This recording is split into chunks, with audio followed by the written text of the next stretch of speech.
Hello, everyone, and welcome to another episode of the Event Tech Talk Show. We are now on episode 5. I can't believe it. It doesn't seem like 2 seconds ago since we launched season 2. So we're now into episode 5.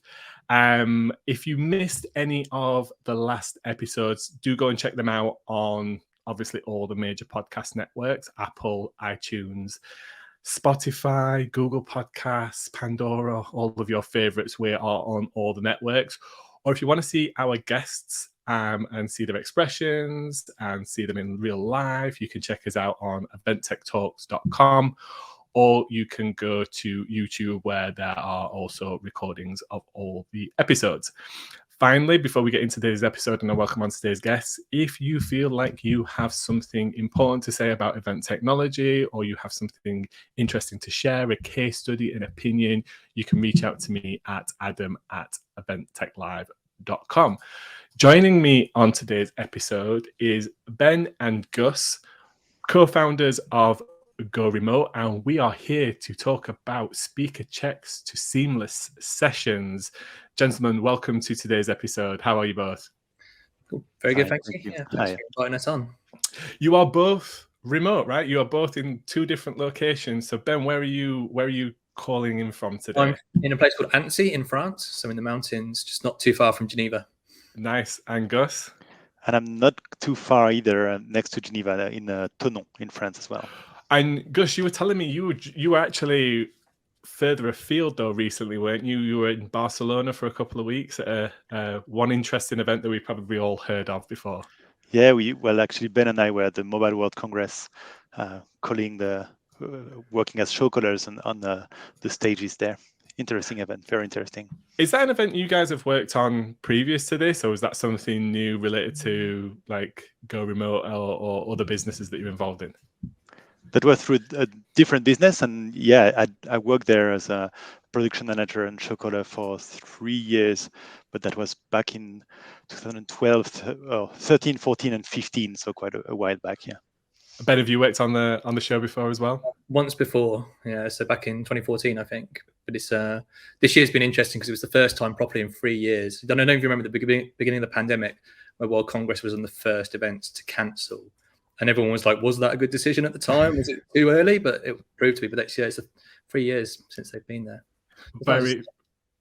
Very difficult position, I think, that the team in there were in to go, right at the beginning of it early. I think it was like last week, wasn't it? That was, if you kind of tracked it back 2 weeks, it was like the last week of normality, we call it now, I think, before you transition into what was mayhem for the last 2 years, in all honesty. What was it? Were there any key differences that you would say? What was your experience of going this very last year or the most recent event to having attended previously? I'd say the main difference was the people wearing masks, obviously. But to be honest, this year there was, again, a lot of booths, a lot of stands there, a big crowd, and really you could see on people's face how pleased they were to get back to the real life again, and like, yeah, we are reaching the other side of this pandemic now. This is almost over, and you could really see that on people's faces and the expression. It was quite nice, actually. Yeah, I think it was the same feeling for me. Last week for me was a return to Confex, and I would say even in the short period of time since the organisers ran that event in September, a huge difference in terms of, like you say, mask wearing, what it meant to be an attendee at that event in terms of other measures. And I think just confidence in people coming back to in-person events, right? Like much, much better turnout in terms of attendance. And specifically for our industry, I think what was really good was clearly a confidence in events being invested in further, because they were there, people were there kind of looking at what they were buying, who they were contracting for their both virtual and in-person events going forward. So I think that's a positive sign for the events industry, all in all. Thanks for sharing that with me. I think it's always important when people go to, key milestone events that people are very much aware of. Just sharing that experience of what it was like in comparison is good to share. GoRemote then. If one of you, Ben, I'm going to come to you. Could you tell us a little bit more about the business, how it got started, and maybe just an overview of kind of how you guys have been helping support the industry over the last couple of years as well. Yeah, of course. So we myself and Gus, we go back quite a long way, working on various types of events, lots of hybrid stuff back in, from around 2013, 2014 together. And when the pandemic happened, obviously it all changed, as we know, and we started to look at how that shift might occur and what kind of areas might need support. Like clients were coming with problems, they're trying to transition from the physical to a virtual event. We also had lots of friends in the industry who were seeing all their work disappearing.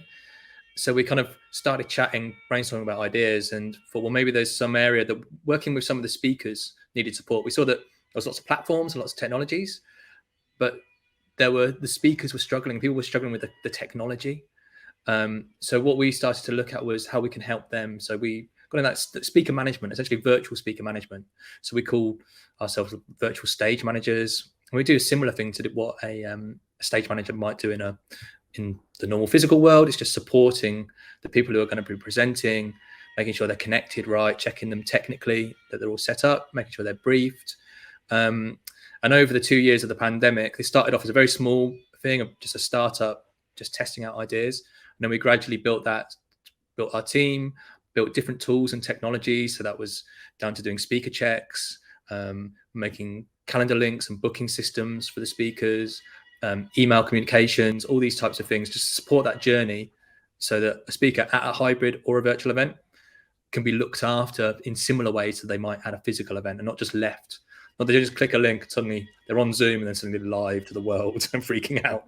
So we're trying to help manage them and support them. Gus, is there anything that you'd like to add to that? Yeah, well, I was just going to say that, well, a couple of things actually. Right at the beginning, speakers started to understand how it all works, because a lot of them discovered what Zoom was or Teams was then, and I think there was this. Everybody was working from home, spending their life on their, on their computer, and there was no real difference between attending another conf call. I've got a WebEx or Zoom with so and so, and then you jump from one to another like this all day, and all of a sudden you end up on stage at an event, really. And this is really very much like it felt for a lot of speakers. We saw like totally unprepared, like, oh, actually I am shaking. I feel this stress, this like I am on stage, and there are thousands potentially of people looking at me right now and hearing me, and I need to look good. And I've got this. I'm totally aware. I can see myself, and I'm told that they can't hear me. Oh, like this was a struggle. So there's this as well, that where we felt there was this need, really. And in addition to that, I wanted to say that the volume of speakers was the key element, really. When you're, as an event organizer, when you have to do an event for 5-10 speakers, you can handle them fairly easily. You write down on a bit of paper, okay, I've checked him, I've checked her, she's good, or she's got a problem with her mic, but she said she'd fix it, that's fine. And you kind of make it work. When you have 50, 100, 500 speakers, you cannot keep track of that. And this is where Luc, actually, who's the third man, he's not here today. Luc is the third co-founder of GoRemote, and he put together the systems that are needed for this, to have a systematic way of doing speaker checks, keeping track of things, and making sure that you have consistency and high level of all the technical side is covered for all the speakers. I have had all of these experiences myself, but as a speaker, as an attendee, and as an organizer, I think my most jarring experience as a speaker was the first time that I just looked down the barrel of a camera to speak, with no audience, no feedback, literally just me in my office at home. With that's strange when you've been so used to speaking in a physical environment, having nothing, no electricity or anything, not even having somebody else to kind of just look at. So strange. And I think as an industry, we expected probably speakers, a little bit too much of speakers, to kind of adapt quickly to that new environment and new way of working, right? Completely, yeah. And it's just from the production teams, there's so much loss of control. In the old days, you used to You physically plug cables into speakers, you put microphones on people, you're in control as a technician or as a production manager. In this world, you hope they log on. You hope they've plugged into the power and their internet's solid and the kids aren't playing Far Cry on the PlayStation downstairs and all these other things that can happen, or they drop off midway for the event. So it's the risk side and the worry from the production team and the tech team is just much more. Yeah. And I've seen so much, shall we call it, negative feedback maybe around the technology, the platform, the company doing the streaming. And as somebody who's organized an event with hundreds of speakers and you can see the difference in quality coming across and different approaches often, and we fell into that mistake, you know, possibly not doing as much as we should have initially to check everything was in its place. I think one of the mistakes that came to mind was not checking when we did the speaker check with the person that they were in the place that they were going to be when the event happened. You know, something as simple as that, as oh no, I'm actually in my holiday home or something like that, or in the office, or this isn't the camera that we're going to be using. You know, it all looks hunky dory, doesn't it? And then all of a sudden everything's changed on event day.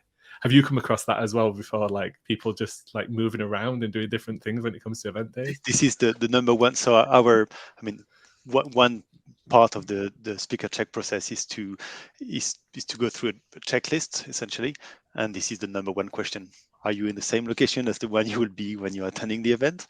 Yes, no. And if it's a no, well, it triggers a whole series of other questions to prevent that. But yeah.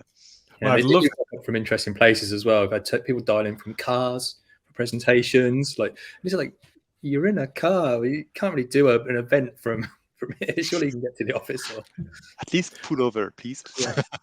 unless that's like actually the aim of the event. Maybe it's a speed awareness event or something like that, an automotive event. Maybe that would be a cool thing to do. But yeah, it was kind of like the rule book kind of got ripped up, right, as well. Maybe some people viewed it as a less professional engagement and therefore, you know, not approached in the same way.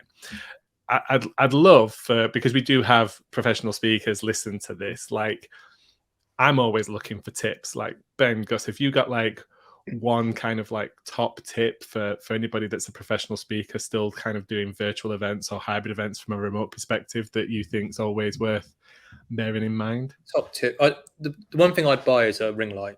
Good quality ring light. The webcam is usually pretty good on laptops these days, unless you've got a really old laptop. Microphone headset is obviously really good as well, but a ring light is going to do a lot for you to raise the quality of the video. Also, just raise the laptop up on some books. It's literally just something as simple as putting it at eye level. Your framing gets better, bit of light and a headset. I think that's enclose the applications on the computer. That's the other thing. That conferencing tools are really heavy. Zoom will take half of your RAM quite easily. So just close stuff down and you'll get much better quality and much more fluid. That's what I was going to say. I was going to go to be a bit more drastic, but reboot your computer before starting. That's what I just did. But you know, you do plenty of other applications. There's always lots of things running in the background. A nice reboot. You start from scratch. You get rid of all the applications, like a sync. If you get a Teams syncing in the background, that just make your internet connection go crazy, and you don't want that during your life. Yeah, one that's not technical is we sometimes say this to speakers. If you say that it's so impersonal when you're on a call with people and you can't see the audience, but if sometimes we ask them to put a little smiley face on a post-it note next to the camera, make you look at the camera, talk to the camera, and feel like there's something behind the screen, not just yourself. So yeah, I've got a little Elmo from my youth with watching hundreds of hours of Sesame Street that I tend to like position if I'm speaking and things like that. Maybe some people will resonate with that. I think they're great tips, and me myself as a speaker have tried to, I guess myself, improve my setup so that when I'm speaking at events, the experience from an audio perspective, from a visual perspective, is much nicer for the audience as well, because you know, if we've only got two things to concentrate on, which is video and audio, then the best that they can be makes it a much more comfortable experience, I think, from attendees. I think we almost sometimes forget that as a speaker, it's partly our job to like how we are coming across, how we sound and how we look and stuff. Great tips. I must say it's quite interesting when you are facing very unprepared speakers, to accompany them through this journey. It is quite nice. And when sometimes we spent literally hours with speakers before, like they would attend a speaker check for an hour. They would use the whole hour and decide to reconvene because they want to actually, I'm gonna go and get another headset. Can we do another check next week? Oh yeah, of course. Yeah, we've got time. And it's nice to see when they're keen to work with them and adjust the framing, adjust the lighting, adjust the audio, or get them to borrow a laptop from somebody else, and it's quite interesting as well. Very, very nice moment to spend with them. I'd say also from because we're talking about a lot of technical aspects, but one of the things we find a lot is that speakers come into these things not understanding how the event's going to run. How is their session going to run? What are they going to see? What are they going to do? So the technical stuff, we need to get all correct, and it reduces all the risk there. But communicating, I think we forget that when we're on site, it's easy to communicate. We can talk to each other, have a chat, have a briefing. When it's virtual, everyone's spread out. And so talking them through the process. So you're going to come on, you're going to see this thing on screen. The session's running like this, and the moderator's going to ask you questions after your presentation or at the end, and get them confidence so they can relax and then deliver a better session themselves. You take away some of those stresses, they can focus on what they do. I think that's such a good important thing that you mentioned there, Ben, because I've done that as a speaker. When I'm in an in-person environment, it's a case of, as long as my slides are if I'm using slides that are with the company that needs them, then I'm rocking up 5 minutes before, get my lapel mic on or take the stage, and I'm in the zone. Everything else is kind of just, it's standardized, isn't it? Doesn't matter what the screen is or what clicker you're using or anything like that. As long as you're kind of there, then everything else kind of takes care of itself. But yeah, especially on the technology front, if you've got to click on some Zoom link and go into a speaker room and then maybe be thrown somewhere else, and you don't necessarily know or be able to visualize what that environment's going to look like from a speaker perspective. There's so many different ways, I call them architectures of events, but we've seen dozens and dozens of well, it depends on the platform, of course, but then the platform can be used in a different way. Sometimes you're alone, sometimes with all your co-speakers on stage at the same time. What you don't know what people see. It's not very clear when depending on the platform, when you're live, when you're not live, and you can see. I'm sure you've seen this, a speaker that is lost. You can see in the eyes, like, oh, we're losing them. Like they have no idea what's going on, and they are just out of their comfort zone. And they should not be worrying about this. They should be worrying about that topic. They're invited. I'm sure they're a very good professor in medicine or whatever. That's their knowledge. That's what they know. They're not good at even platforms. That's not what they do. So you obviously do this for event organizers, event promoters, event owners. Do you ever see GoRemote doing professional speaker training for anybody who out there who wants it? Because I think, for me, speaking is such an untapped, valuable asset when it comes to propelling your career, when it comes to getting visibility on your company. Maybe it's just, making sure you get a message over that you're really passionate about, whether it's sustainability or nature or anything else. Like, it's such an undertapped kind of equity in marketing and communications and things. Like, I feel like first thing that anybody asks me about, like, moving the career ahead in events, it's like, well, get into speaking, become somebody that's known for that subject or that niche. Do you guys ever see the potential for GoRemote to go into that, like, here's how to be a professional speaker from an in-person virtual hybrid? Potentially, yeah. We were looking at training generally as well across teams to make sure everyone's set and ready and knows what they're doing, because I think the world we're going to see, obviously now everyone wants to go to physical again, but there's going to be many opportunities to do virtual events, webcasts, podcasts like this. Get yourself out there, get yourself seen, and I think it's a very important skill to learn. Just understand how it works, how to do it best, how to deliver yourself well. So no, I agree. So we'll see if we get into that. So far, we'll be focusing more on the management of those speakers, of those kind of congresses and everything. But there's always potential. We're always looking at, since we started the business, we started it when we didn't really know what we were planning to do. We just Yep. iterated until we found this niche, and then we've been continuing to iterate along. And I think we're currently looking again at, well, we're in a new world, we're in a new phase. So what's the next year, 2 years going to look like? And what's the best thing we could do to support people? I think speakers are still an important element of events that are sometimes a little bit, they're more valued on site, but when it's virtual, they've been a little bit forgotten about. It's often the audience, the sponsors, those sides of it. It's like, well, let's help the speakers. They're the kind of stars. They're the guys and girls that need to be central to the show, aren't they? You're so right. There's been so much focus on platform functions, features, quote unquote engagement technologies that all need these tools that we think that we need to throw at attendees to make the experience a good one.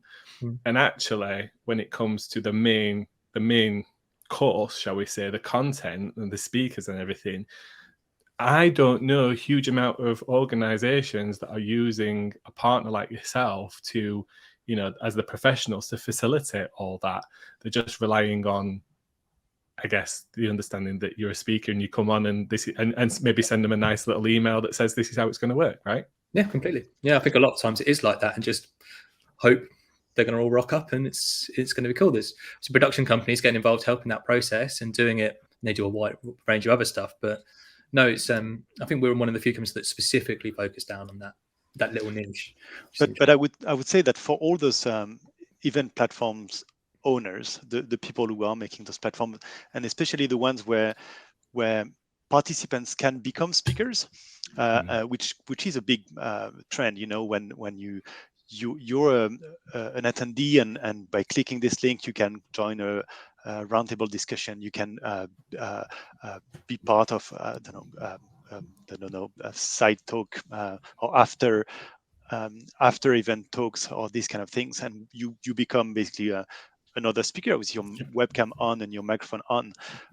For all those ones, having GoRemote would make their platform look shinier, and I think the speakers are the best ambassadors of their platforms, and if we were there, obviously I am a bit biased, but if we were there, I think the platform would come across as very easy to use, because actually you've got somebody in the background saying, okay, can you see this button? This is how you share your screen. Oh, okay, I didn't see that. Okay, fine.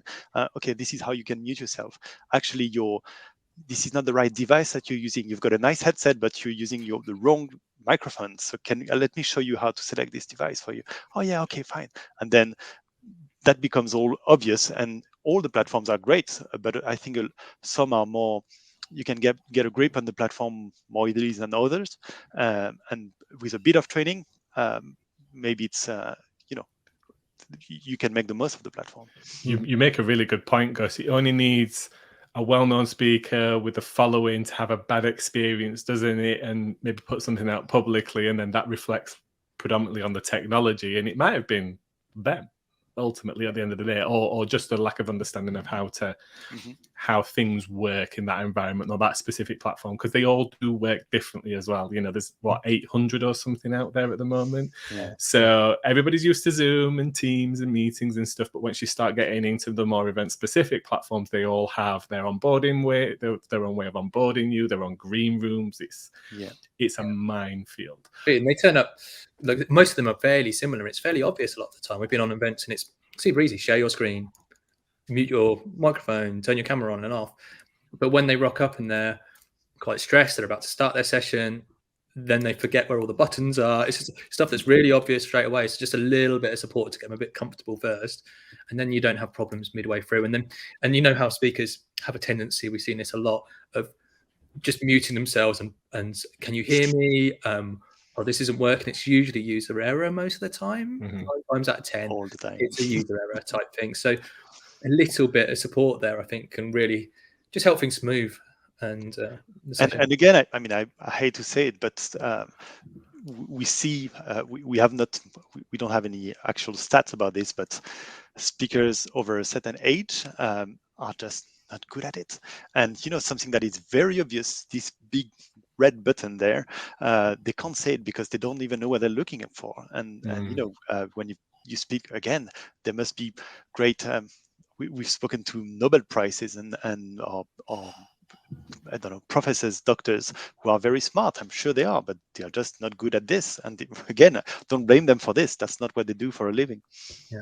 Yeah, smart doesn't mean technically minded, does it? Absolutely. My wife will attest to this. She's a genius when it comes to certain things, but put something with batteries in it in front of her and she melts. Talking about technology, right at the beginning, you mentioned that something that GoRemote had done is develop some of your own technology and your own tools in order to kind of make this process really like streamlined and seamless. It would be remiss of me not to ask you a little bit more about that. And I don't expect you to give away secrets because, you know, there's lots of people out there that might want to kind of go out there and develop their own tools. But is there anything you can tell us a little bit more about what those tools do and why they're in place and what you use them for? Of course. Shall I talk about that, Gus? I think I can Yeah, start. go for it, yeah. So we started working with a lot of congresses with large scale numbers of speakers. So Gus has taught before 700, 800 speakers. And a lot of the industry, and I found this in events generally, there's lots of productions run quite ad hoc, Excel spreadsheets. Everyone's got their own little way of working.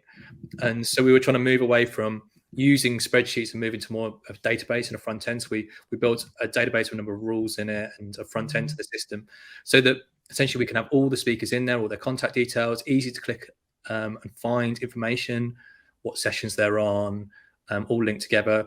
And then this links into some of our other tools. So speakers generally, when we do one of these events, we go through a process.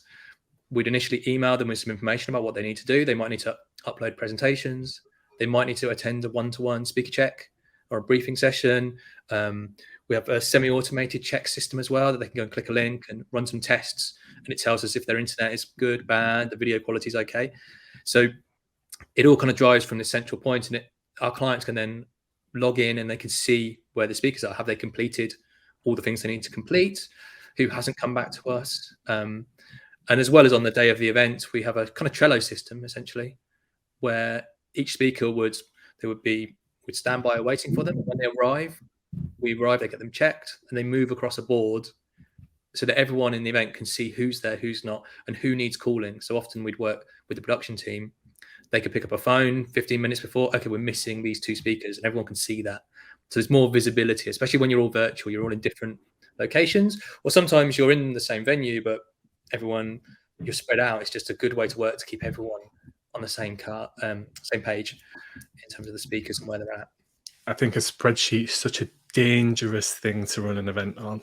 Let's be honest about it. People update the wrong things, delete something, even something as simple as an additional character on the end of a link or something like that, and the whole thing's screwed, right? Like, it just doesn't work anymore. Speakers aren't getting to where they need to, or that piece of information that you're using as a production or event host or something, it becomes worthless because it's not correct in that moment. And when you're in that moment of the live event, you know, it becomes. So I'm glad to see that you guys are taking that as a more professional tool.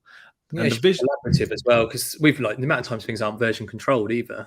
So it's fun in the past. I'm not sure which version is the most up to date.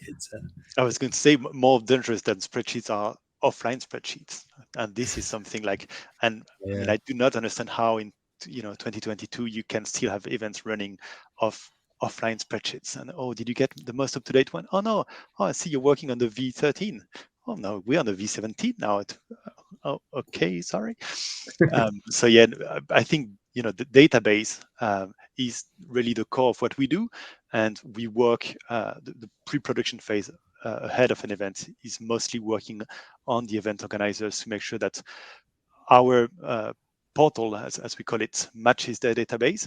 And we've had a couple of cases where actually our way of working inspires them, and they want to use our tool for this because it's I don't know, we see it in a more simpler way than they do, because we come with this kind of fresh eye, and we've got for us, we want to know who the speakers are, when they're speaking, and where they're speaking when there are multiple stages, and it's very neat and straightforward. And then of course you want to add more fields, add more things, it's fine, but don't forget that's basically the main thing is here.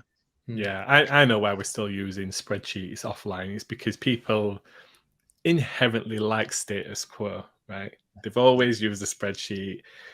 It somewhat feels more secure, funnily, I think, to some people, being offline rather than online? And then, do we want to learn new things? Do we want to learn new processes and things like that? Yeah. But I think the key to it, from what I'm seeing or hearing from what you're saying, is it's greater visibility, error management and mistake management, which can be really, really costly during a live event if something goes out that's wrong or incorrect or something like that. And ultimately making people's jobs easier, right? Like if there's, you mentioned, Ben, that visual aid of like, this is where somebody is. I can look at something and go, right, that is where they are, not row 15, column 17 of like, where's that person at that moment in time? That takes much, much longer and much more brain power to figure that out than a visual cue, right? Completely. Such like a bit of a user experience as well that you're going into. And it's, no, I think it's super important. And it's something that I think the events industry needs to catch up. I think it's probably because it's so split, like there's such a group, there's obviously established companies, but there's a lot of freelancers and they all have their own ways of working, and there's less, compared to other industries, maybe less tools that have become the industry standard for this, the industry standard for production, for this, for that. It's growing a bit more ad hoc. So I'm sure other companies that are moving in that direction now, and it's all starting to come together. But I think it's maybe helped the last few years. I think people working collaboratively in different offices at home has meant that people have to collaborate with new tools, with new ways of working. So yeah, good thing.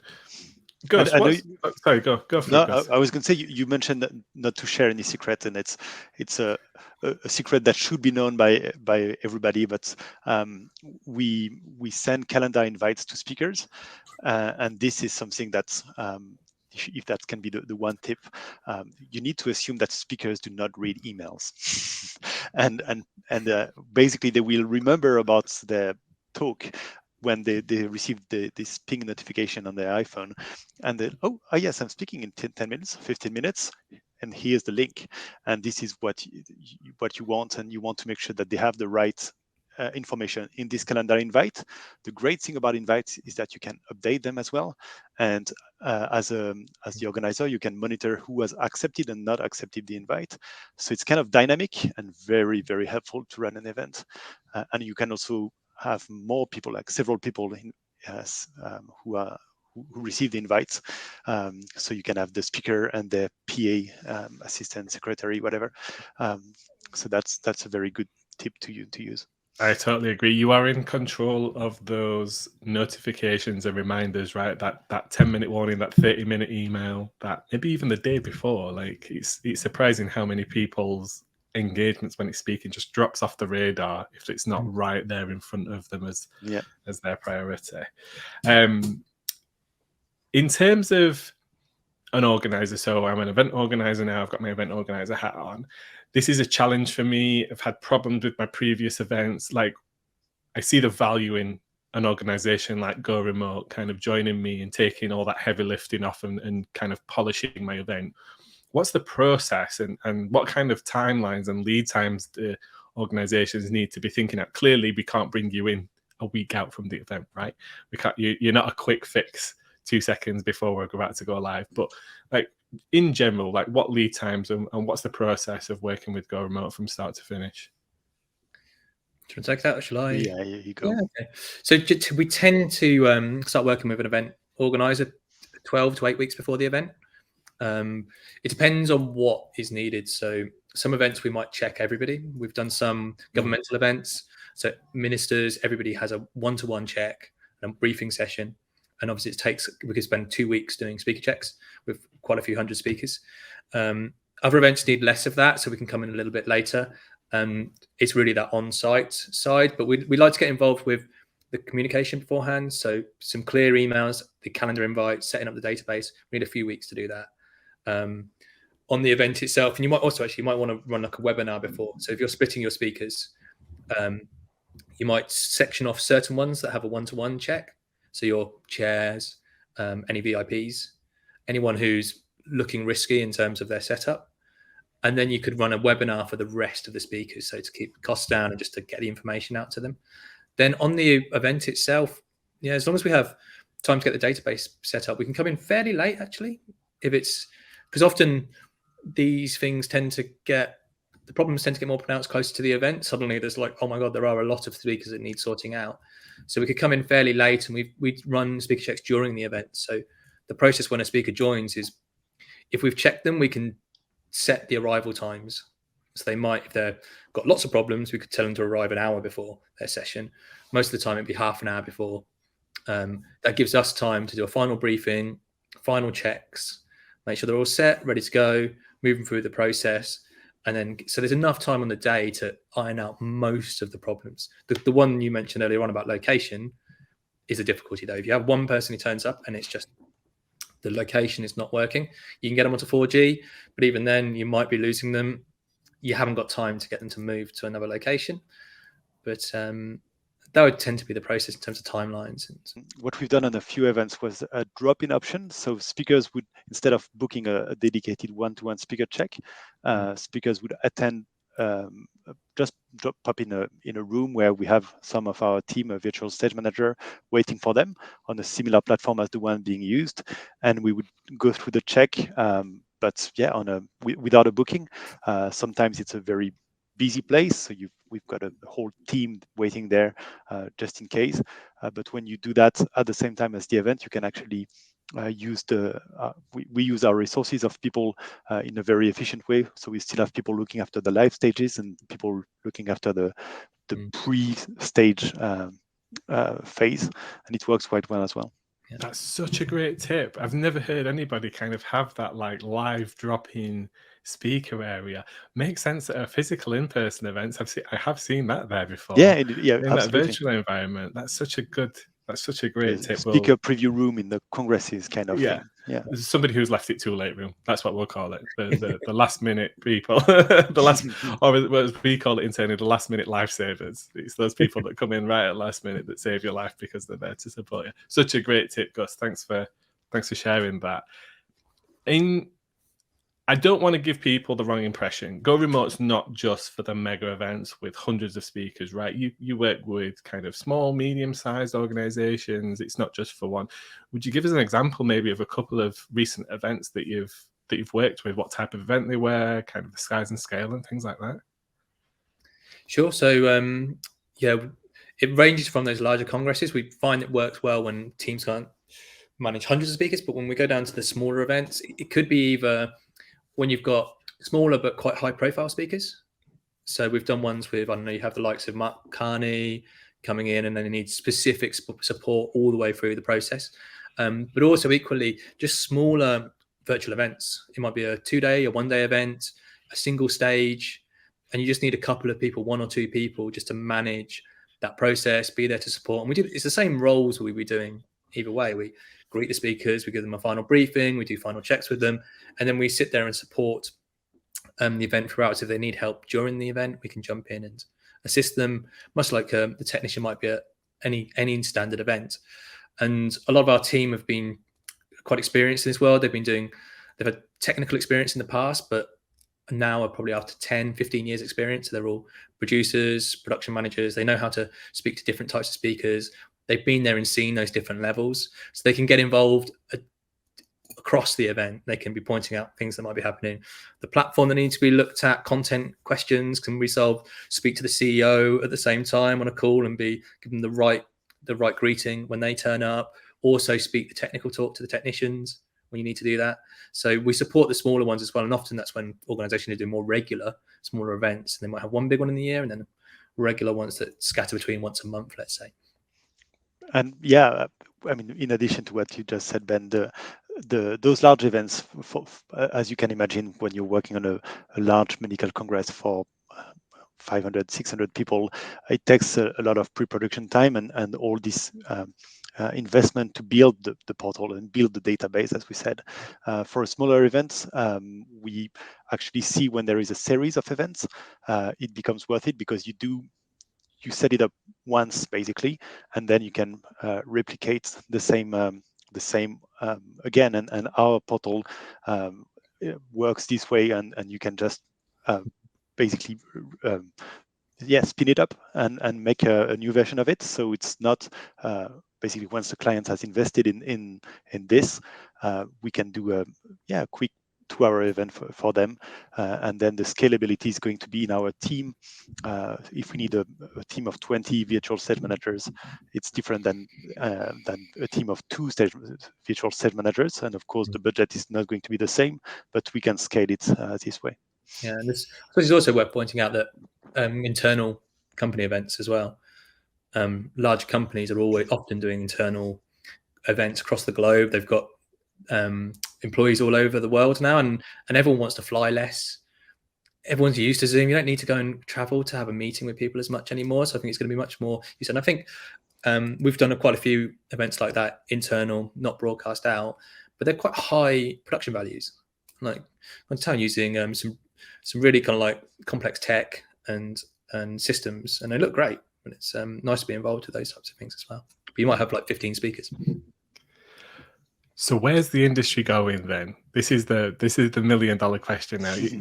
Dealing with in-person events is one thing. Dealing with virtual events is a whole different kettle of fish, as we've all come to learn over the last couple of years. Now you have the hybrid mix, and that means lots of different things to lots of different people. It might mean a dedicated digital day followed by just purely in-person days. It might actually mean in-person content going virtually and virtual content going in person. This happened to me on Monday of last week. I was an in-person speaker looking at a live audience, but also on a relay screen, a virtual attendee who was asking us questions remotely. Like, where do you see this? How do you see this playing out from your experience? Like, how does one start to look at virtual, in-person, hybrid, that mix, and making sure everything's in the right place? I know I'm asking you to look into your crystal ball here. Not everybody's got the answers, but I'm just interested in your opinions. I think the fact that hybrid events are not new, and they were a thing in 2016. I was doing hybrid events, and they meant something else. And I think the variety of possibilities in hybrid events is great. And there are as many formats as event organizers, and this is a great thing. And you find some real weird combinations that actually work. Back then, I was doing a lot of multi-site events. So you have 8 hubs in the world which are connected. You've got a live audience in all these countries, but they are all connected, and you make them through the technology. You create a master program kind of thing that is then webcast to live people, to a live audience over a website, things like that. That was, like I said, 7 years ago we were doing that, and now this is one more option among all the others. To answer your question, I think right now people are eager to meet and to shake hands and to have beers after their events. That's what they want, and right now I think everybody is sick of staying at home and doing this from the office or from home. So I think there is a bit of a moment where people need to breathe, because it feels like new again to be able to go and take the plane and that's, it feels good. But I think, I hope, to be honest, that people will realize that the virtual aspect is a great thing. In the long term, it means less traveling, which is good for the planet. And this is a lot of people, we see that a lot of people are aware of this. Is it worth it? Me going all the way to Vegas for a 2-hour, essentially a 2-hour talk, and then of course I will meet my friends and I will go on this and that, but is it worth it? That and the time, being able to, you can attend a congress, 5-day congress, very heavily, but at the end of each day you close your laptop and you're with your daughter, with your son, your wife or husband, and you're there, and you don't have, you make the most of your time. Or those doctors, as you understood, we're doing a lot of medical events. Those doctors that can be both in their practice or in the hospital doing heart surgery, and then the next half hour they are on stage talking about an event. So this will become the future, I think, having a bit of both.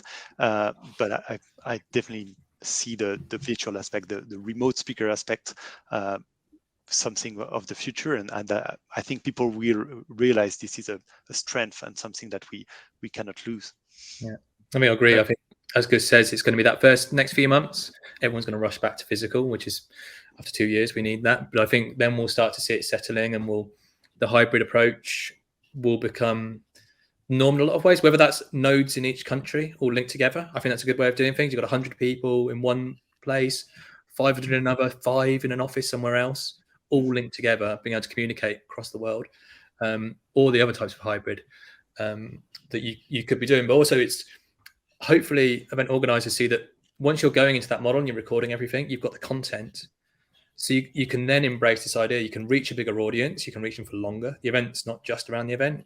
You've got a longer tail afterwards, and some time before. Equally, you can command higher caliber speakers who they might be able to do 2 or 3 big events in a week, but they're not going to fly to Barcelona, then to Shanghai, then to somewhere else again. But if they could do it online, you can get this. And so I think the speakers themselves, if we're coming from that perspective, are going to see they're going to enjoy going for the first few, and then they're going to start to think, do I want to be flying everywhere all the time? Actually, who will I go to physically? I'm going to go here, here, and here this year, and I'm going to do all the rest of them virtually. And I think you'll see that coming through soon. As speakers are going to, a lot of organisers we know are going fully physical now, and so you can't speak virtually. But I think we'll start seeing speakers putting pressure on, saying, well, I want the option. I've had the option in the past, so why are you taking the option away from me now? Because let me do what is best for me. Absolutely. And those people generally are the most in demand. They have the least amount of time, and they're expensive to bring in generally. I mean, that's not to say that there shouldn't still be value in bringing that person in, but we've all seen the high profile speaker process. It's business class flight from X, land on site within hours of the event, walk on stage, deliver session, maybe do a meet and greet and goodbye, and they're gone because they've got other things to do. And I'm not 100% convinced that if you've got a really good event, you've probably got a core audience and community that support your event year in, year out. And then you've probably got a margin of what I call transitional attendees. They're interested, they love the event, but they'll make it or not based on their availability in terms of their time and stuff like that. I'm not convinced that we've got thousands upon millions of attendees coming in just for one session. They'll either, if they can't get it, they'll dismiss the event totally.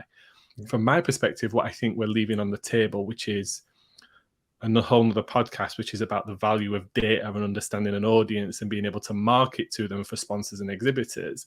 Like, if you don't have that person as part of your event and registration, you have no intent there, so you can't reach them, right? So they're never going to register for your event if they can't get that one session or things. I think there's a value in split. I think there's a value in going, hey, here's some online content of the nature, so you get some content, but here's maybe some exclusive content from an in-person's perspective, and maybe that's the format of that session. Maybe it's roundtables and things like that just work better. But I think, I agree with both your points. There's definitely an appetite for in-person. I saw that again, like I said, at Confex, packed stages. They had 16 content areas, all busy. And that's, could those attendees have got that content maybe somewhere else, maybe in a different format from a different organizer or something? But they were still there. They were still engaging with content, and then everything else that goes around that event as well.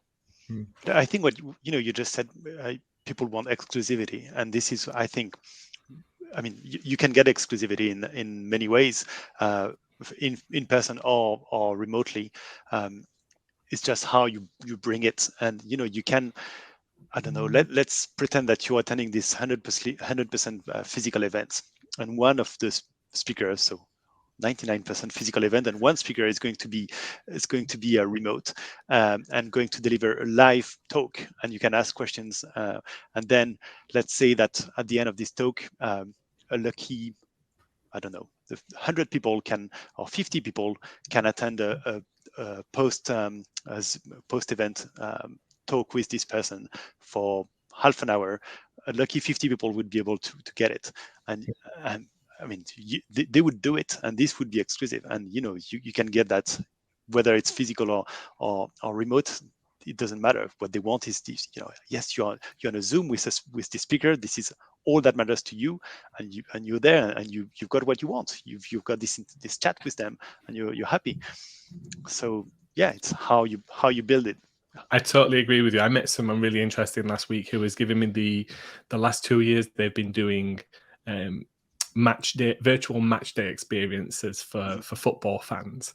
Yeah. They've had better feedback from those virtual experiences because people actually feel like they've got more one-on-one time and more closer time with the sports personality than they do actually going and visiting their stadium. And in some cases, some of these attendees haven't been able to engage in that way for years because they live in further afield, like Singapore or Dubai or the Middle East. And to come back here to do a match day is a really special thing still. It's still something that those attendees aspire to. But this model has given them much greater access to the people that they really want to support and engage with and things like that. So like you say, Gus, there's no reason why you can't kind of squeeze some of that exclusivity in there and still make it really special, right? I mean, what we often do, and Ben was talking about it earlier. Our virtual stage managers are stage managers, virtual, and we try to replicate, what is it in the real world, or the role of a stage manager in the real world, and we do the whole speaker journey basically, and how we want to be there to support them in real life. This is exactly the same thing we want to do virtually. From an audience point of view, I think you want to do the same thing. When I don't know whether it's any event really, a sports, music, or medical congress is the same. What the fans want is basically to get can I get an autograph, or can I speak to you? And at the end of a very busy lecture, busy conference, you've got the audience leaving, and you've got a group of people who just go to the side of the stage because they want to have a quick chat if they can, if they're just there, or just to get a selfie or whatever. This is what you want, and you can very easily, I mean, there are plenty of models to replicate this online, and this works better, and as you say, it's more equal in terms of equal opportunities, because anybody who's connected, wherever they are in the world, can get this. Yeah, I think it's an interesting what you're saying about the football.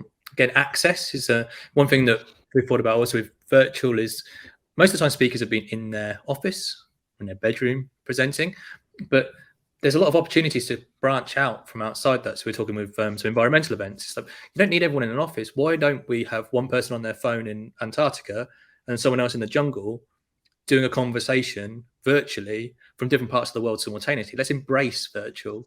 And with mobile phone technology, 4G, 5G, you can start to set stuff up and all the way around the world. You can have people connecting, having interest, make it more of a program, make it produce some of that, not just office setup, the same old thing. It doesn't have to be boring like that.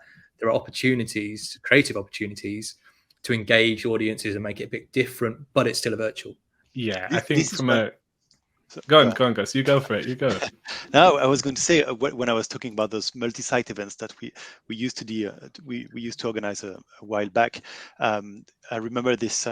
It was an event for respiratory disease, basically, and you had doctors specialized in their area, arguing, actually, saying, okay, this is the model, blah, blah, blah. It's like, no, how do you say that? And you've got people in Asia arguing with people in I think it was South Africa, actually.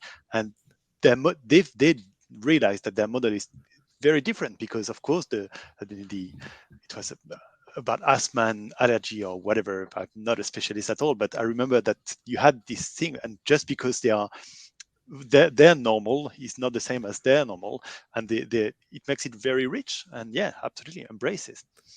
And you wouldn't probably get that without that virtual model or that remote model, right? It wouldn't be possible to always bring those people together. And I think that's one of the greatest things I see is the efficiency.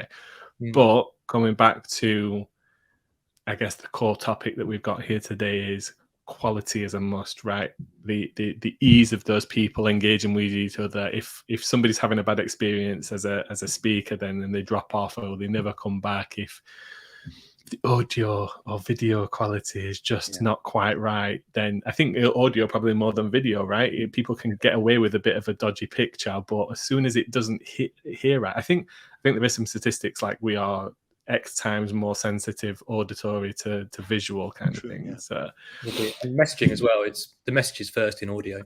Yeah, that's what you hear. You can have great video and no audio. You're not going to understand anything. So, hope so, Ben. We are recording a podcast today, so if not, we're down the wrong route. I mean, I think even more important than the technical aspect is how at ease the person delivering the message is. And this is really the crucial bit. And I think, us as virtual state managers, when you go and greet the president of Costa Rica at the Paris Peace Forum, for example, you spend this time with them to make them feel comfortable, make them feel like that there is no technical. This is, and you make them, they're nice. Yeah, you have time for a coffee. Don't worry, absolutely, come back for a coffee. Make them smile. So when they arrive on stage, they feel like they're good. They know that they can focus on what they have to focus about, which is listening to the moderator, answering questions, delivering the speech or their PowerPoint presentation, whatever. But it needs to be a non-problem, basically. And yeah, it takes some skills to make this work. Because when you have somebody super stressed or very not IT literate, it makes it challenging. But this is the ultimate aim, really, is to make the whole technical thing gone. Gus, thank you very much for that, mate.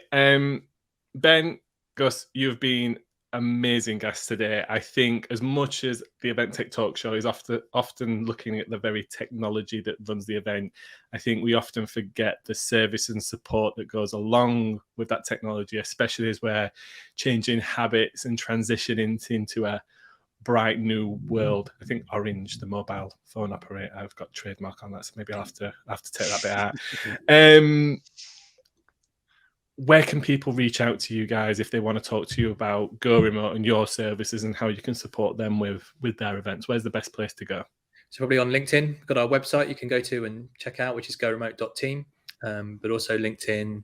We're very happy to chat and always happy to meet people, jump on a Zoom and just chat about your event. If you had any questions or about speaker management, how you can do it better, we're always there to just consult and just exchange ideas.